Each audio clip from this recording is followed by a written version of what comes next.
Hello guys, കുറച്ചാലും മുന്നേ Kozhikode trending ചെയ്യുന്ന ഒരു ഐറ്റമാണ് കൂന്തൽ നിറച്ചത്. ട്രെൻഡൊക്കെ പോയെങ്കിലും സാധനം സമയം ഉണ്ടെങ്കിൽ നമുക്ക് എപ്പോൾ വേണമെങ്കിലും ഉണ്ടാക്കി വെക്കാം. അപ്പോൾ കുറച്ച് വലിയ കൂന്തൽ കിട്ടിയപ്പോൾ ഒന്ന് ട്രൈ ചെയ്യാമെന്ന് ഞാൻ വിചാരിച്ചു. ആസെ കോഴിക്കോട്ടുകാർ ട്രൈ ചെയ്തില്ലേ മോശമല്ലേ? അപ്പോൾ സാധനം നന്നായിട്ടൊന്ന് കഴുകിയെടുക്കുക. ഉറയുന്ന വാളൊന്നും എടുക്കാൻ മറക്കരുത്. ബാക്കി വരുന്ന വാലും കഷ്ണങ്ങളൊക്കെ എടുത്ത് വെക്കണം, നമുക്ക് ആവശ്യമുണ്ട്.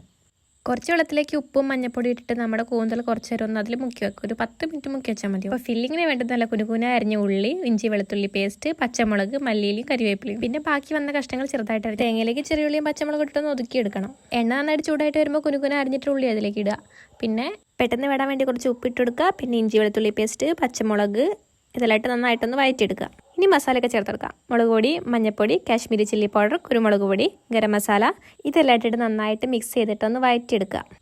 പിന്നെ മാറ്റി വെച്ചിട്ടുണ്ടായിരുന്ന കൂന്തലിൻ്റെ ബാക്കി പാർട്സും കൂടി ഇട്ടിട്ട് കുറച്ച് ഉപ്പിട്ടിട്ട് കുറച്ച് വെള്ളം കൂടി ഒഴിച്ചിട്ട് ഒരു 10 മിനിറ്റ് ഒന്ന് അടച്ചു വെച്ച് വേവിക്കാം. അപ്പോൾ നന്നായിട്ട് വെന്ത് വന്നിട്ടുണ്ട്. ഇനി അതിലേക്ക് നമ്മൾ നേരത്തെ മാറ്റി വെച്ചിരിക്കുന്ന തേങ്ങ ഇട്ടിട്ട് നന്നായിട്ടൊന്ന് മിക്സ് ആയി കൊടുക്കാം.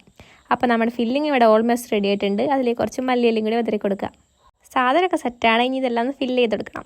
സ്പൂൺ കൊണ്ട് കുറച്ച് ട്രൈ ചെയ്തു, പറ്റാത്തതുകൊണ്ട് പിന്നെ കൈ കൊണ്ട് തന്നെ ഫില്ല് ചെയ്ത് കൊടുത്തു.